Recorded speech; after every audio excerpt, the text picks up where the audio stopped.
नमस्कार दोस्तों, मैं संजीत पांडे। फार्मास्यूटिकल में एक वर्ड चलता है लाइन क्लियरेंस। फार्मास्यूटिकल मैन्युफैक्चरिंग में एक शब्द चलता है लाइन क्लियरेंस। लाइन क्लियरेंस का क्या मीनिंग होता है? लाइन क्लियरेंस का मीनिंग होता है कि आप क्या सारी रिक्वायरमेंट अपनी फुलफिल कर चुके हो नेक्स्ट प्रोसेसिंग के लिए, नेक्स्ट स्टेज की प्रोसेसिंग के लिए, कि आपने सारी रिक्वायरमेंट फुलफिल कर ली है। जनरली बच्चे कंफ्यूज रहते हैं कि लाइन क्लियरेंस में करें क्या, कैसे होगा, क्या क्या चेक करना होता है। तो मैं बहुत ही सिंपल वे में आपको बताने की कोशिश करता हूं कि लाइन क्लियरेंस में करना क्या होता है।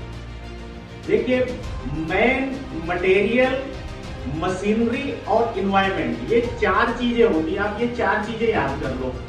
आपके दिमाग में चार चीजें आनी चाहिए कि कोई भी वेरिफिकेशन करना है आपको लाइन क्लियरेंस के लिए, तो आपको मेन, मटेरियल, मशीनरी और इन्वायरमेंटल कंडीशन, ये चार चीजें वेरीफाई करनी होगी। मेन मींस की मैन की हाइजीन,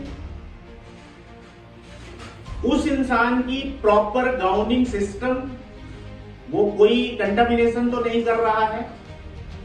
मटेरियल यानी इनपुट मटेरियल कंप्लीटली वेरीफाई होना चाहिए। जो आप प्रोसेसिंग करने के लिए रिक्वायर्ड है input material, according to BOM, according to stage, वो वेरीफाई होना चाहिए। इसके बाद मशीनरी हो गई कि उस प्रोसेस को करने के लिए उस स्टेज में क्या क्या मशीनरी की बेसिक रिक्वायरमेंट रहेगी, वो सारी चीजें क्या अवेलेबल है, प्रॉपर है। इसके बाद आता है एनवायरमेंट कंडीशन। एनवायरमेंटल कंडीशन में जो क्लीनिंग का प्रोसेस है, ये क्लीनिंग भी एनवायरमेंटल कंडीशन के अंतर्गत ही आता है। अब आपको ये देखना है कि क्या सारी चीजें प्रॉपरली क्लीन है, कंटामिनेशन फ्री है कि नहीं है। क्लीनिंग एनवायरमेंट में आ गया। इसके बाद एनवायरमेंट कंडीशन मींस की जैसे एयर, हेपा, राइजर, ठीक है, ये सारी चीजें प्रॉपरली क्लीन है, प्रॉपरली वर्किंग कर रही है कि नहीं, टेम्परेचर की रिक्वायरमेंट जो है वो फुलफिल हो रही है कि नहीं। इसके बाद जो आपका आरएच, अगर आरएच की रिक्वायरमेंट है वहां पे वो फुलफिल हो रही है कि नहीं। ये सारी चीजें आप वेरीफाई कैसे करोगे? फिजिकली आपको वेरीफाई करना है, एज वेल एज उसके पेपर्स वेरीफाई करने हैं। क्या पेपर प्रॉपरली अवेलेबल है कि नहीं, और वो प्रॉपरली एग्जीक्यूट किए गए हैं कि नहीं। एग्जीक्यूट किए गए हैं यानी लॉग बुक सारी भरी हुई है कि नहीं, पीएमआर बीपीआर जो प्रोसेसिंग है उस स्टेज तक वो प्रॉपरली फिल है कि नहीं, ठीक है। ये सारी चीजें रिव्यू करके आप लाइन क्लियरेंस दे देते हो। और इसमें भी थोड़ा डिटेल में जाते हो तो आप ये देखते हो कि क्लीनिंग के लिए कौन सा प्रॉन एरिया है जहां डिफिकल्ट टू क्लीन है, उसको वेरीफाई कर लेते हो। और मशीनरी, प्रोसेस, मटेरियल, इन सब में कौन सी चीजें ज्यादा क्रिटिकल है उनको प्रॉपरली वेरीफाई कर लेते हो।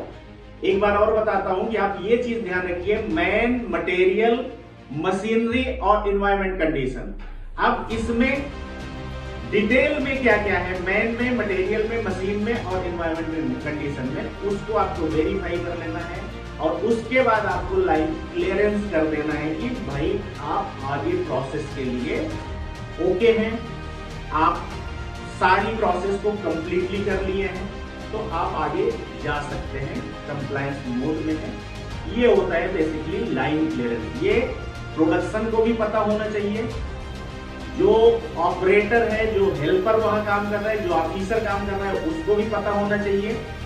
और क्वालिटी एश्योरेंस को तो डेफिनेटली पता ही होना चाहिए कि क्या होता है लाइन क्लियरेंस।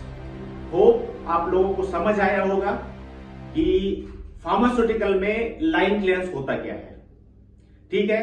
मेरे और वीडियो देखने के लिए मेरे चैनल को सब्सक्राइब कर दीजिए। नीचे नंबर दिए गए हैं, मेल आईडी दी गई है, उस पे आप कांटेक्ट करके आप मेरे क्लासेस डायरेक्टली ले सकते हैं, रजिस्टर कर सकते हैं और फेस टू फेस मेरे क्लासों में प्रेजेंट हो सकते हैं।